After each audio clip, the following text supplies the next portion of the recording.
Breaking news, champs. As we all know, we were supposed to have Sebastian Fundora versus Terrence Crawford. But in a recent post, Terrence Crawford stated that he was going to let Errol Spence Jr. and Sebastian Fundora lock horns first. And I believe this is going to be a very great fight. But nobody is safe in the 154-pound division. Nobody. The number 1 guy could actually lose to the number 10 guy. There are so many sharks in the tank at 154-pound division. I believe the 154-pound division has the most talent from any weight class in boxing, even better than the welterweight and the lightweights. There are so many sharks in that tank. We got Errol Spence, we got Sebastian Fundora, we got Terrence Crawford, we got Madrimov, we got Virgil Ortiz, we got Charlo, we got so many other fighters. I cannot think of them in the top of my head, but these guys can all mix it up, and either one could lose to the other one if someone doesn't come in with a good game plan and they don't take their training camp serious. And as we all know, last year there was a mega showdown fight between Errol Spence and Terrence Crawford. Now this was a fight in the making for many years. Everybody wanted to watch this fight back in the day, but it happened last year and Errol Spence got his ass kicked from pillar to post. He did not really do anything to Terrence Crawford. Terrence Crawford saw every punch coming and he knocked down Errol Spence several times and actually TKO Errol Spence. And I was going for Errol Spence. I'm an Errol Spence fan. No disrespect to Terrence Crawford. I know he is a great fighter, but what I'm about to say is going to take some credit from Terrence Crawford's victory over Errol Spence.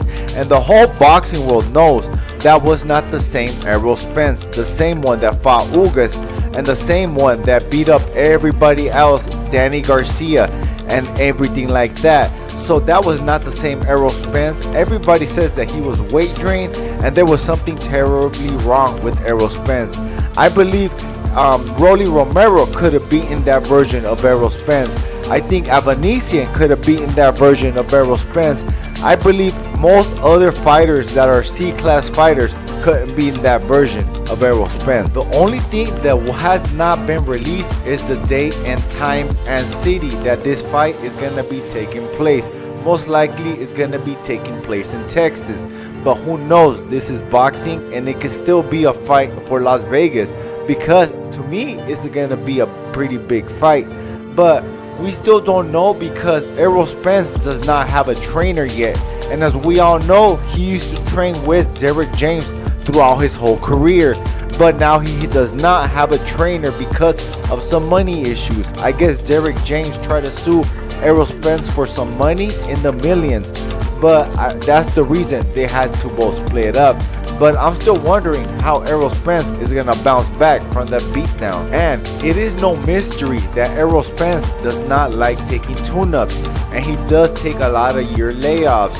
And this was another big layoff. It's been over a year already, and Errol Spence is known to do that.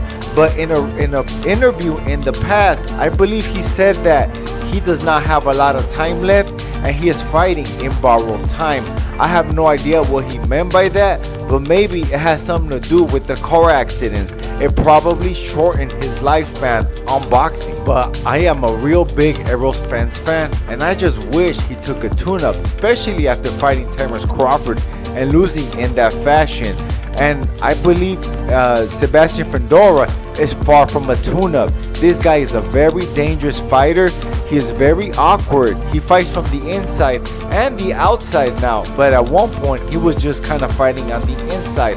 But Sebastian Fundora does have the reach to hit you from North Korea. This guy is very long and rangy. But the 154-pound division is infested with killer sharks. Man, there is so much talent in there that is not only because he is facing Sebastian Fundora that I think he could lose, but he could have faced anybody else in the 154-pound division that's in the top 10, and I still think Errol Spence would have lost, especially the way that he lost to Terrence Crawford.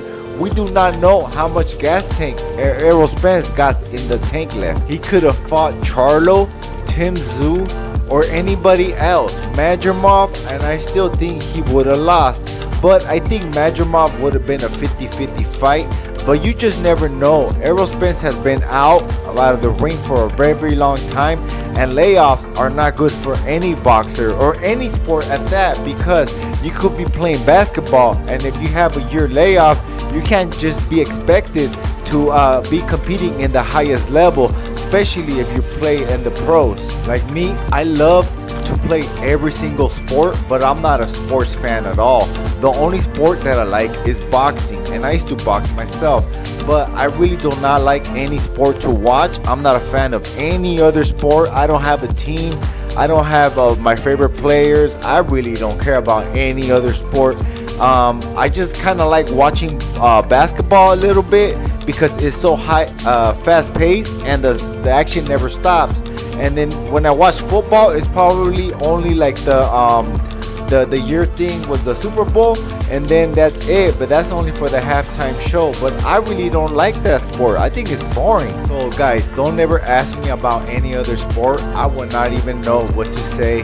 I just know the top names like Kobe Bryant and LeBron James, and just the top guys that anybody else talks to and they're on the news. But I have no idea how the games are scored or anything like that, or how to even, I mean, I know how to play all the sports because I'm fit and I love playing sports. I just don't like watching them. Hey, but guess what, guys? I ain't the biggest, I'm the freaking baddest.